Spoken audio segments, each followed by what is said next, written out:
I'm Emily. Welcome to Scars and Stories. If you like storytime vibes, hit subscribe and let's dive in together.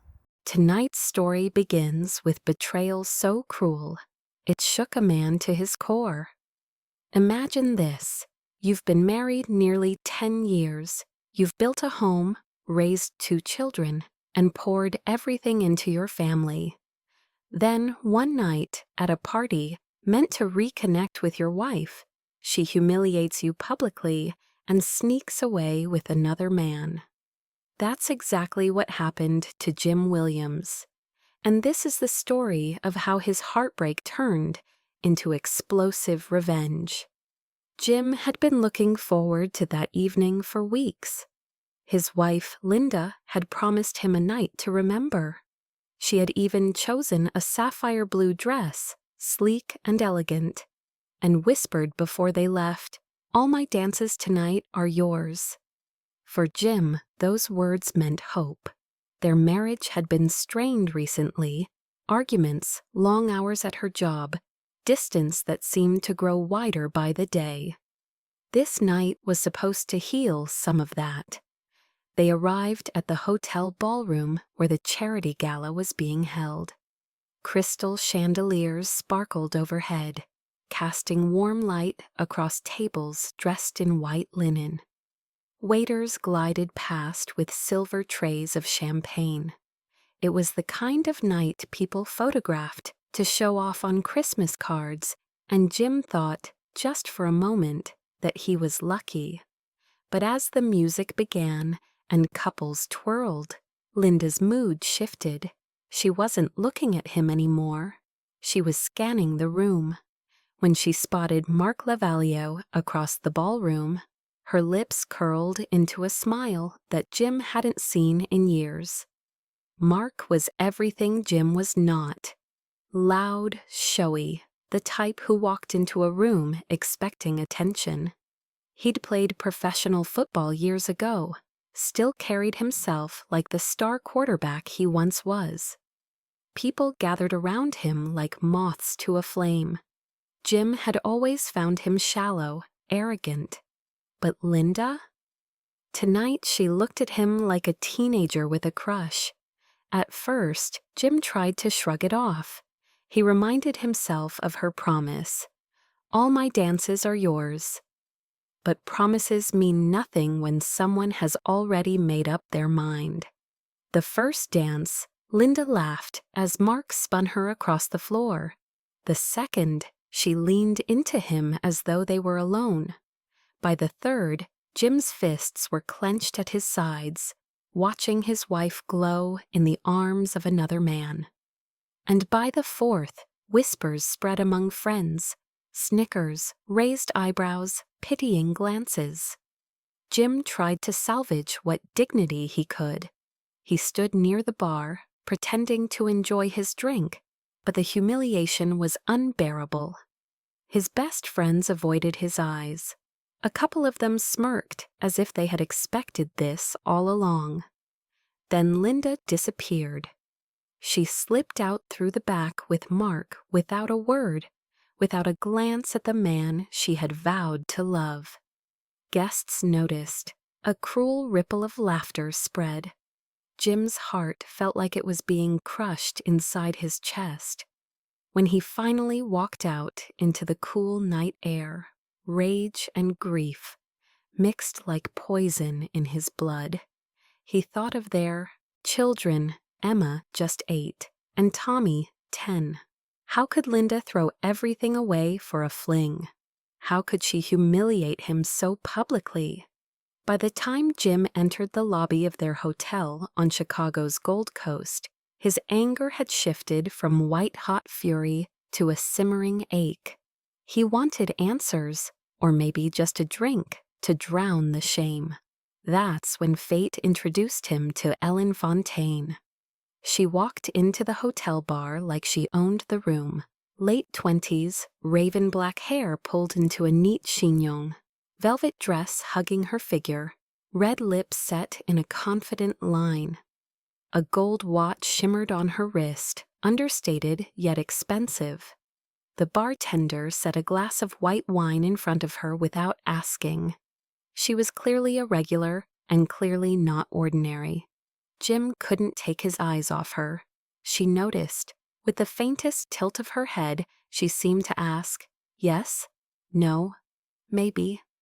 That was when an idea, dangerous, outrageous, intoxicating, took root in Jim's mind. If Linda could humiliate him so easily, he would show her a humiliation she would never forget. Ellen lifted her glass, her crimson lips just barely brushing the rim, and studied Jim with an amused curiosity. Most men, she thought, approached her with the same intentions: flirtation, money, companionship for the night. But this man's eyes were different. There was grief swimming beneath the surface, raw and unguarded. "Rough evening?" she asked softly, her accent curling around each word. Jim let out a bitter laugh. "That's one way to put it." He hesitated, then added, "I thought tonight would be about us, me and my wife." Instead, it turned into something else. Ellen tilted her head. "Something that sent you here, to a bar, instead of to her?" Her question sliced through him. Jim stared into his drink. "She humiliated me," he said finally, "in front of everyone. She promised me a night together, promised me her attention, her dances, her love. Then she walked away with another man as if I didn't exist." Ellen's brows drew together. She had heard many stories, but there was something particularly cruel in this one. "That is unforgivable," she said simply. Jim's throat tightened. The words felt both validating and devastating. He leaned forward, lowering his voice.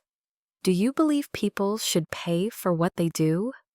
That consequences should match betrayal?" For a moment, Ellen said nothing. She traced her finger along the stem of her glass, thoughtful. Then she looked up, her eyes sharp. "I believe everyone learns eventually. Some the easy way, some the hard way." Jim's pulse quickened. This was the opening. "I want her to learn the hard way." Ellen arched a brow. "And what exactly do you expect of me?" He didn't answer immediately. He wasn't ready to reveal the plan forming in his mind. Instead, he told her about his marriage. The early years when Linda laughed at his jokes, when they saved for their first house, when their daughter Emma was born, and later their son Tommy. He spoke of the nights spent working late on consulting projects from home, while Linda pursued her career. He had been the parent who packed lunches, who helped with homework, who tucked the kids into bed. "I thought I was building something permanent," Jim said quietly. "A family, a forever home. But to her, it's like none of it matters anymore. She works late, she spends less time with us, and now," his voice cracked, "now she dances with another man in front of everyone, then leaves with him." Ellen listened in silence. She had met countless men whose wounds bled alcohol and bitterness. But there was something different about Jim. His hurt was not only about pride, it was about betrayal of the deepest bond. She placed her hand gently over his forearm.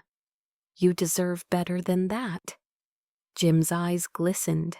He swallowed hard, then forced a smile that didn't reach his eyes. "That's why I need to do something.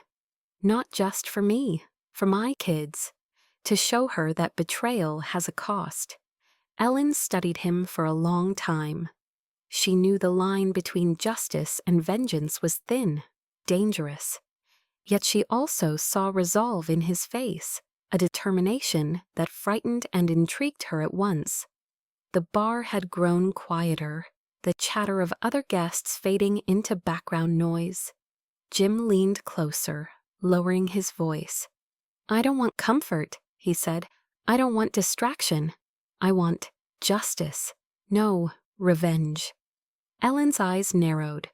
Revenge is dangerous, monsieur. It eats people alive. Jim shook his head. What Linda did tonight killed something inside me. She paraded me like a fool in front of friends, in front of strangers. She wanted the thrill, the attention. She thought I'd just be waiting at home like a loyal dog. Number. She doesn't get to walk away without consequences. For the first time, Ellen's guarded mask slipped. She was curious now. So you want me to play a part? Jim nodded. Yes, just a part. You won't have to do anything inappropriate. Just be seen. Just be there at the right moment. Ellen arched a brow, skeptical. And this part of yours, what exactly would it prove? That she's not untouchable, Jim said firmly. That her actions cut deeper than she imagined. She loves control, appearances, legacy. I'll strike at what she values most. Ellen crossed her legs slowly, considering him. You are talking like a man with nothing left to lose. Jim gave a humorless laugh. Maybe that's exactly what I am. For a long moment, silence stretched between them. Then Ellen set her glass down and leaned forward. If I agree, I need details. What do you expect from me? Jim hesitated, then glanced around to make sure no one was listening. Tomorrow, at my house, I'll explain everything. You'll understand then. Her lips pursed in thought. And my guarantee? Jim reached into his wallet, pulled out a thick envelope of cash, and slid it across the table. Half now, half tomorrow. Look me up if you doubt me. I'm not hiding. Ellen tapped her manicured nail against the envelope, then met his eyes. There was steel in her gaze now, but also a strange softness. Very well, I will come. But remember, monsieur, revenge never ends where you think it will. Jim exhaled, tension flooding out of him. For the first time since the night began, he felt a spark of control returning. Tomorrow, Linda would see. Morning came heavy and gray. Jim had barely slept. He moved through the house like a man on autopilot, coffee brewing, blinds drawn, mind racing. Today wasn't about forgiveness. Today was about reclaiming power. At precisely 9 o'clock, the growl of an engine echoed in the driveway. Jim's heart leapt into his throat. He pulled the curtain aside. Ellen's sleek BMW had arrived. She stepped out in a yellow sundress, hair loose around her shoulders, her presence strangely disarming.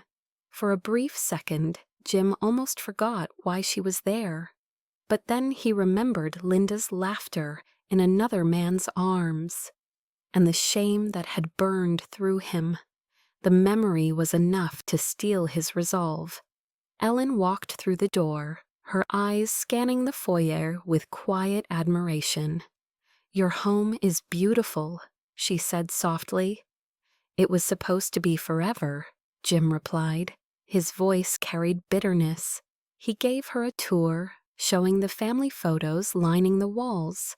Emma's school portraits, Tommy's soccer trophies. Each picture whispered of a family Linda had endangered. Finally, they stopped in the master bedroom. Jim opened the fireproof safe and pulled out the canvas garment bag. He laid it across the bed. This, he said, is what she values most. Ellen unbuckled the straps and carefully unfolded the fabric. When the wedding dress spilled out, her breath caught. Mon Dieu, she whispered, a Chanel original. Jim explained the history, the generations of women in Linda's family who had worn it, the insurance writer valuing it at $250,000, the way Linda spoke of it as if it were holy. She loves this dress more than she's ever loved me, Jim said flatly. Ellen hesitated, fingers trembling over the delicate lace. And you want me to wear it? To destroy it? I want her to see, Jim answered. His jaw tightened. She destroyed our vows. I'll destroy what she treasures. For a long moment, Ellen looked at him, torn between her reverence for the garment and the raw pain she saw in Jim's eyes. Then she exhaled. Very well. But remember, there will be no going back from this. Together, they prepared. Ellen stepped into the gown, its fabric whispering against her skin. Jim fastened the buttons halfway, leaving the rest undone for effect. They placed the empty garment bag at the foot of the bed like discarded evidence. Every detail was staged for maximum devastation. Time slowed. The house was silent except for the tick of the grandfather clock in the hallway. Jim's nerves buzzed like electricity. Then the sound, the low, throaty purr of Linda's sports car pulling to the curb. Jim's chest constricted. He glanced at Ellen, who gave him a steady nod. The front door opened. "Jim? Kids, I'm home." Linda's voice carried casual cheer, as if nothing had happened. Her heels clicked against the hardwood. "Whose car's that in the driveway?" she called, suspicion creeping in. Jim's pulse thundered. He stood by the bed, Ellen poised like an actress in a tragic play. The bedroom door swung open.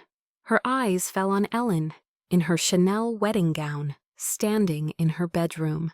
The air seemed to collapse. "No," Linda's voice cracked. She staggered forward, pointing. "Is that my wedding dress, my Chanel?" Her scream was raw, almost animal. Jim stepped forward, lifting the gown's hem deliberately and dragging it across the edge of the nightstand. The lace snagged, threads pulling loose. Ellen followed, brushing the skirt against the dresser until a dark stain spread. Linda's scream tore through the room, shrill and desperate. She lunged forward, grabbing at the gown, her manicured nails clawing the lace. "Stop it! Stop it!" she shrieked, voice breaking. "Do you have any idea what this means? This dress is worth more than you'll ever be." Jim's eyes darkened.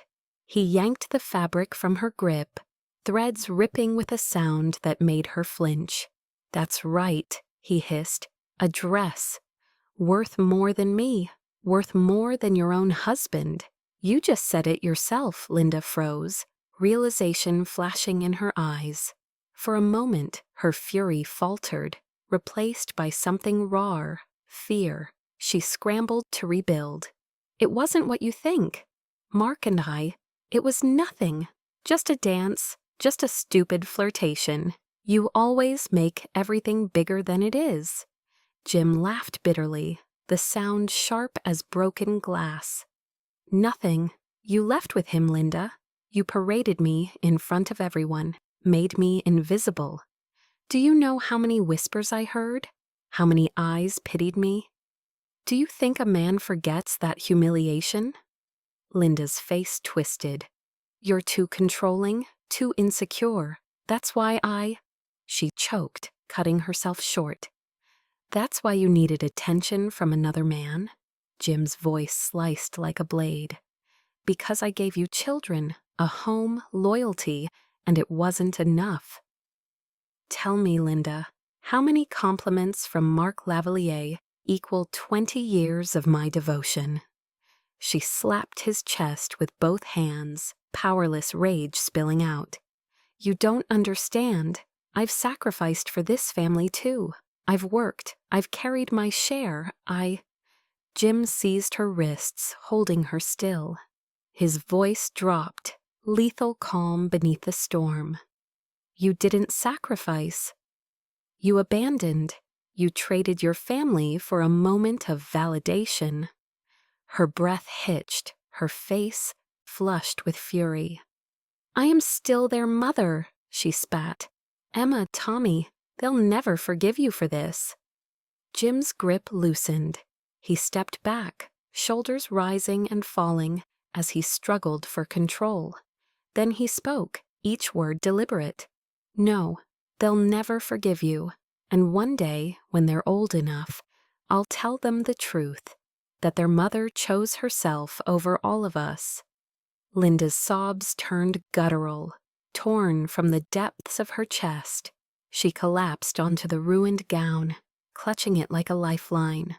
"You can't do this to me," she wailed. "You can't just erase me." Jim stood tall, towering above her broken form. His voice was cold steel. "I don't have to erase you, Linda. You've already erased yourself." He turned, his hand gripping the bedroom doorframe. "Tomorrow," he said, his back to her, "I'll call my lawyer. We're done." The words dropped like a gavel in a courtroom, final, irrevocable. Linda screamed after him, voice ragged with desperation. "You'll regret this, Jim. You'll regret it." But Jim kept walking. For the first time in years, he felt something fierce and unyielding rise in his chest. Not regret, not sorrow, liberation. The ruined wedding gown lay across the floor like the carcass of something sacred. Linda knelt over it, her fingers clutching at the lace as if she could will it back together. Her sobs came in waves, high-pitched, broken, furious.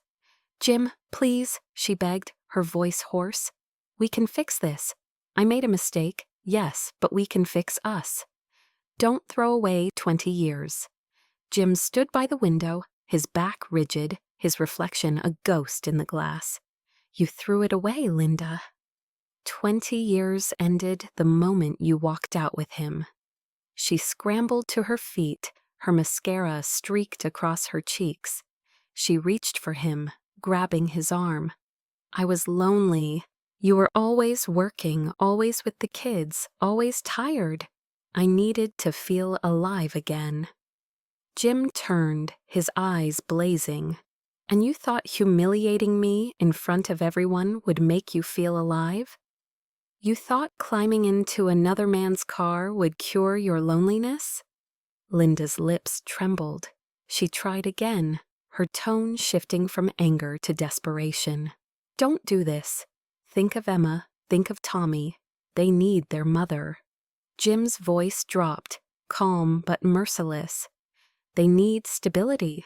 They need honesty. What kind of example would it set if I stayed with someone who spits on her vows?" Her eyes widened, panic rising. "You can't take them from me. You wouldn't dare." He leaned closer, his voice sharp as steel. "Watch me." Linda recoiled as if struck. She sank back onto the bed, clutching the shredded gown, rocking like a child. "You'll regret this, Jim," she whispered through clenched teeth. "You'll regret it." But even as she spoke, her voice broke. The courthouse smelled faintly of old paper and disinfectant. Its high ceilings and fluorescent lights made everyone look smaller, more fragile. Jim sat at one table, his lawyer, Mr. Halpern, beside him with a neat stack of files. Across the aisle, Linda adjusted her pearl earrings with trembling fingers, her own attorney whispering furiously in her ear. The bailiff called the room to order, and the judge entered, an older woman with sharp eyes that missed nothing. "Case of Sullivan versus Sullivan," the clerk read. Jim kept his gaze steady, though his stomach churned. Linda's eyes darted toward him, filled with venom and desperation. Linda's lawyer stood first. "Your Honor, my client is the children's mother. Despite mistakes in the marriage, she has always provided love and guidance. Removing the children from her care would cause irreparable harm." Linda leaned forward, tears glistening. "They're my babies," she said softly. "I carried them, I raised them. They need me." Her performance was convincing. A few in the gallery shifted uncomfortably. Then Halpern rose, his voice even. "Your Honor, love is not enough. We must look at stability, consistency, responsibility. The evidence shows Mrs. Sullivan spent multiple nights away from home." We have witnesses who saw her leave parties with another man. Meanwhile, Mr. Sullivan has been the parent at home, packing lunches, attending conferences, putting the children to bed. He placed photographs on the evidence table: Jim at a school science fair with Emma, Jim on the soccer field with Tommy. Proof of presence. Linda snapped. Those pictures don't tell the whole story.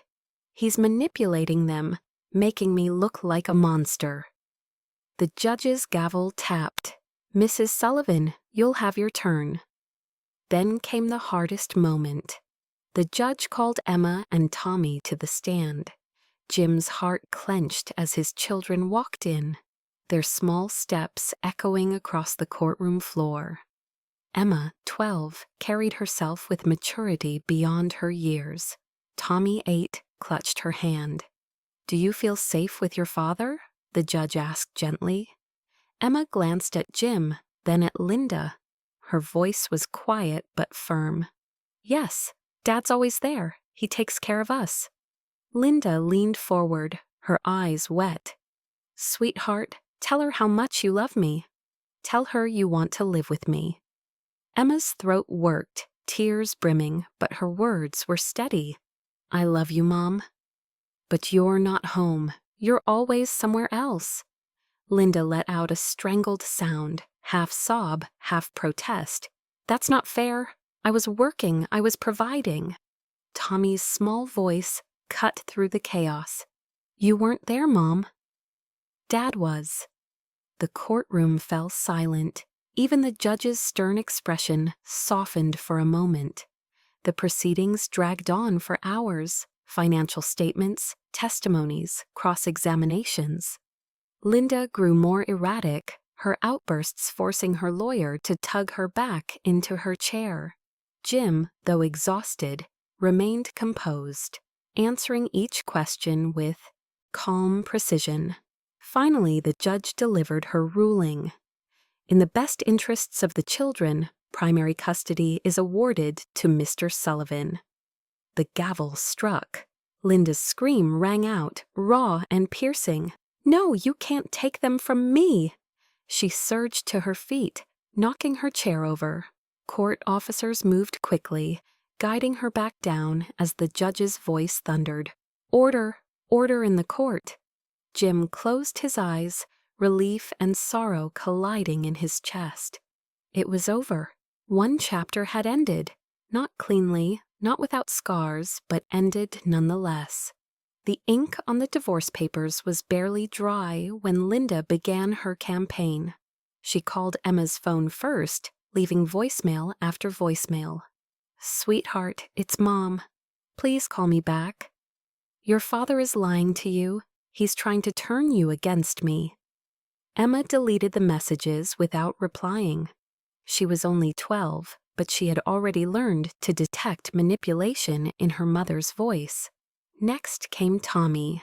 Linda showed up at his soccer game one Saturday, uninvited. She waved from the bleachers, her smile wide but brittle. After the game, she rushed to him, kneeling down to grip his shoulders. "Tommy, darling, you miss me, don't you?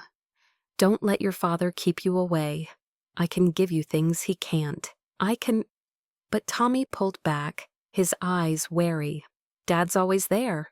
You weren't." He ran to Jim, who scooped him into his arms without a word. Linda's smile cracked, her face hardening as she watched them walk away together. At home, Jim shouldered more than ever.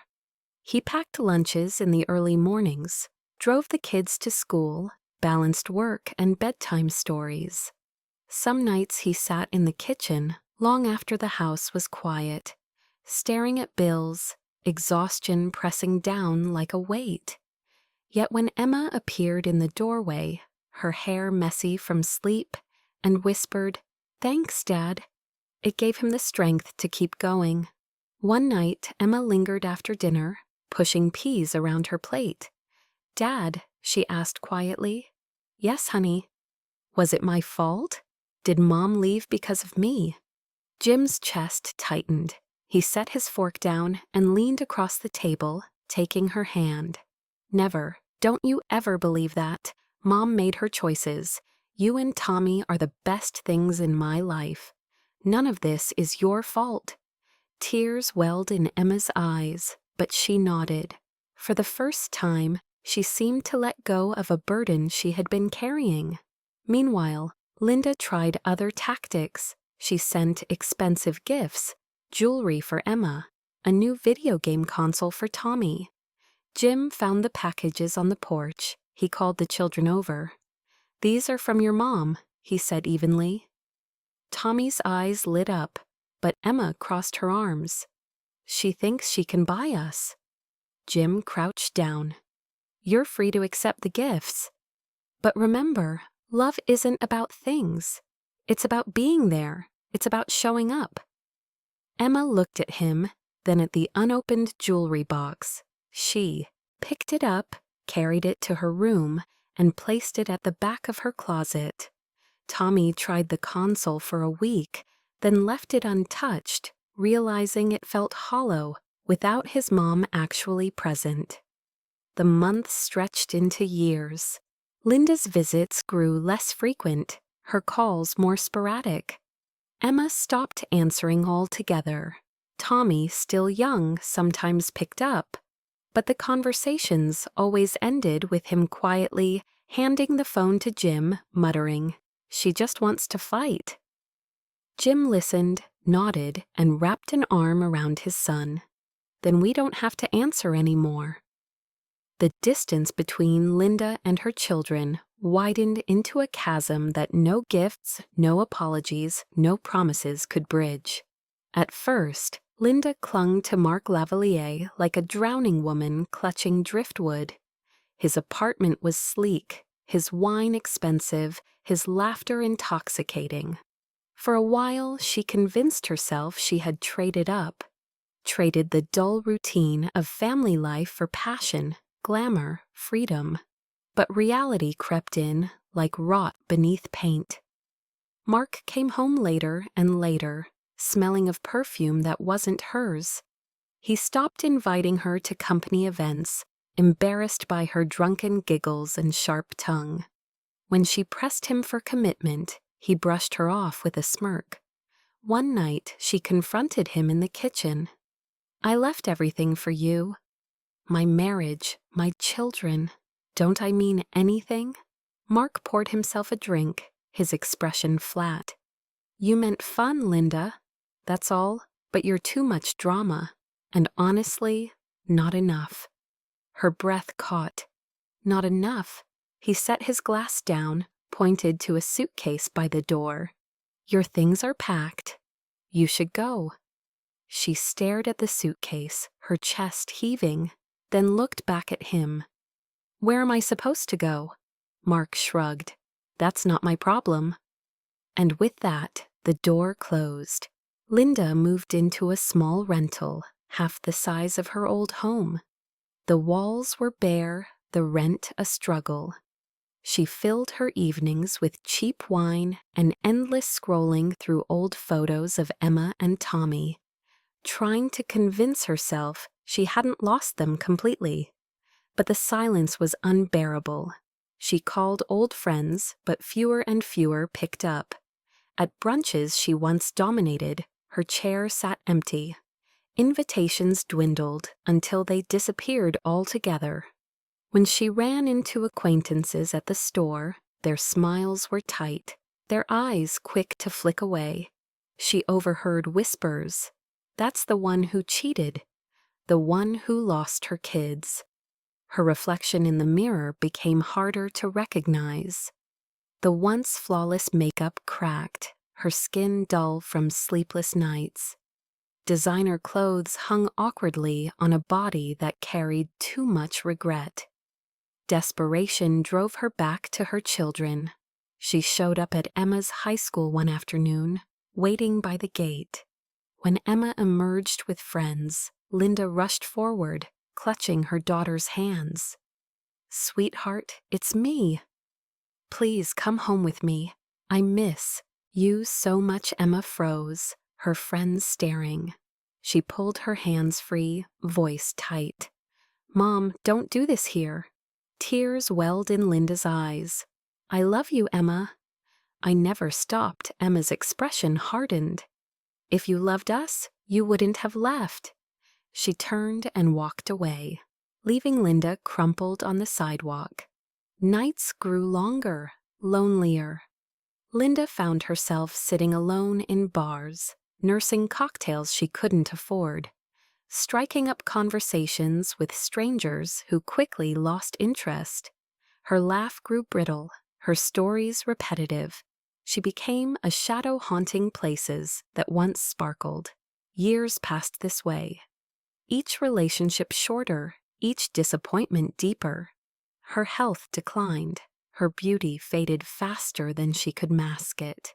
She clung to fragments of the past, scraps of Chanel fabric, old photographs, hollow memories. But nothing could disguise the truth. She had traded everything for nothing, and now she was alone. The years after the divorce were not easy. Jim often woke before dawn, his alarm buzzing in the dark. He brewed coffee, packed 2 lunchboxes, peanut butter and jelly sandwiches, apple slices, little notes folded inside. "You'll do great today. I love you, Dad." Emma would roll her eyes when she found the notes, but she always tucked them into her binder. Tommy bragged to his friends about them, calling his dad the best. The routine was exhausting, but it gave Jim purpose. Each morning he kissed their foreheads before school, and each night he read them stories until his voice grew hoarse. He wasn't perfect. He burned dinners, forgot school forms, sometimes raised his voice when deadlines and bedtime collided. But he was there, and presence mattered more than perfection. Emma flourished under his steady care. She joined the debate team, fueled by the conviction her father always encouraged. Use your voice, stand tall. Jim attended every tournament, cheering louder than anyone. Tommy found his footing on the soccer field. Rain or shine, Jim was on the sidelines, shouting encouragement. When Tommy scored his first goal, he ran straight into his father's arms, muddy cleats and all.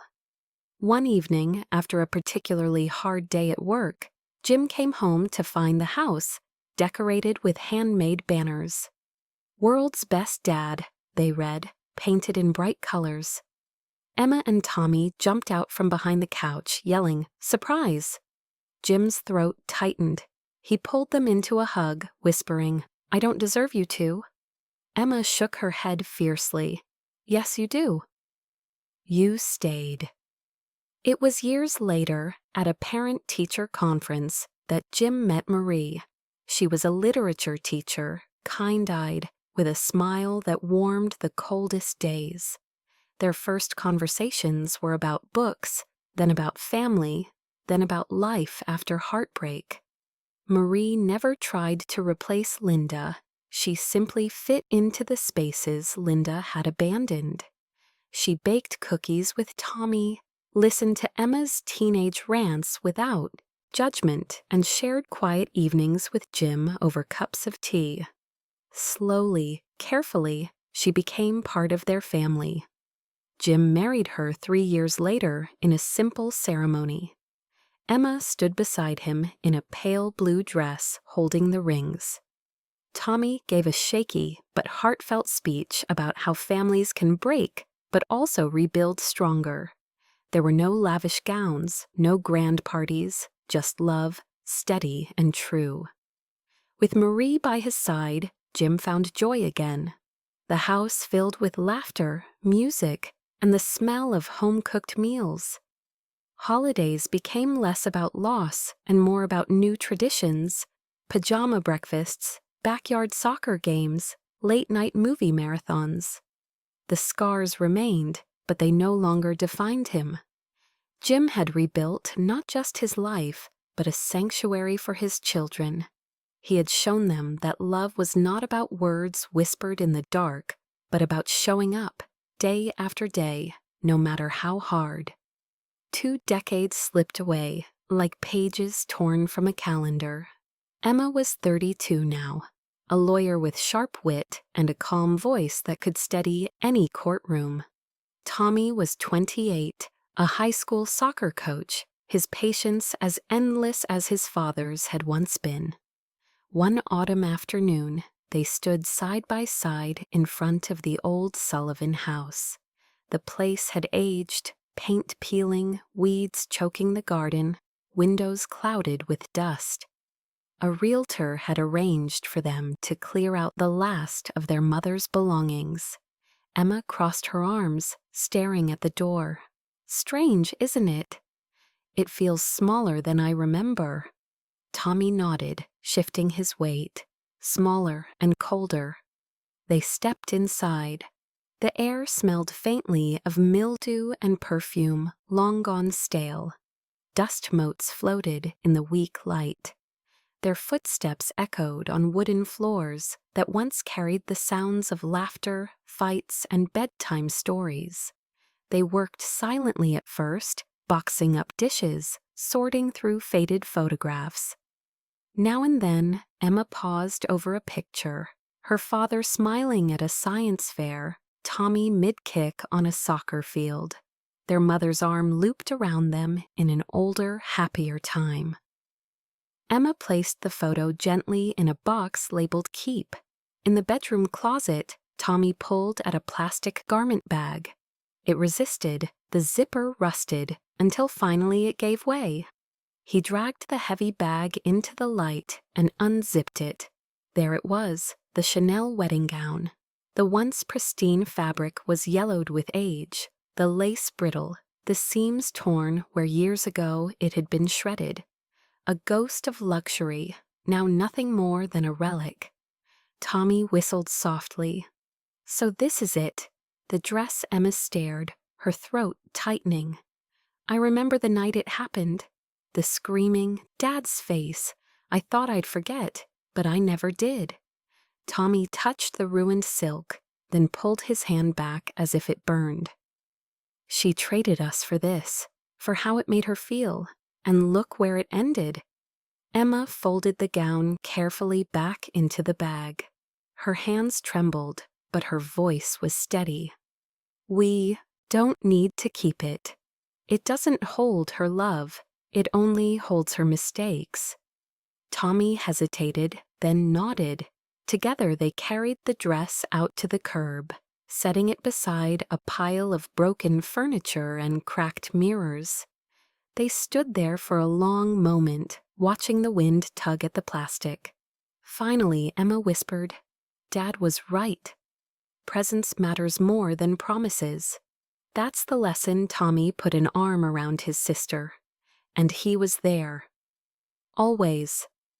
As they locked up the empty house for the last time, neither looked back.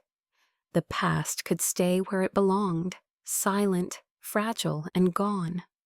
What they carried with them wasn't the ruin of a dress, but the steady heartbeat of a father who had chosen to stay, rebuild, and love them through it all. And that, my friends, is the story of Jim, Linda, and the price of betrayal. It started with a dress, a symbol of romance, loyalty, and vows spoken beneath stained glass windows. But in the end, it became nothing more than a torn piece of fabric, stuffed in a closet, forgotten, then discarded on a curb 2 decades later. Linda thought she was choosing freedom, glamour, passion. But what she really chose was absence. She chose herself at the cost of everyone else, and in doing so she lost everything. Jim, on the other hand, chose presence. He wasn't perfect, he stumbled, he struggled, but he stayed. And that decision, more than anything, rebuilt a family from ashes. There's a lesson here for all of us. Relationships are not sustained by promises whispered at weddings, or by material gifts wrapped in ribbons. They are built day by day through presence, patience, and sacrifice. Betrayal may feel like an escape in the moment, but it leaves behind scars that last a lifetime. Not only for spouses, but for children too.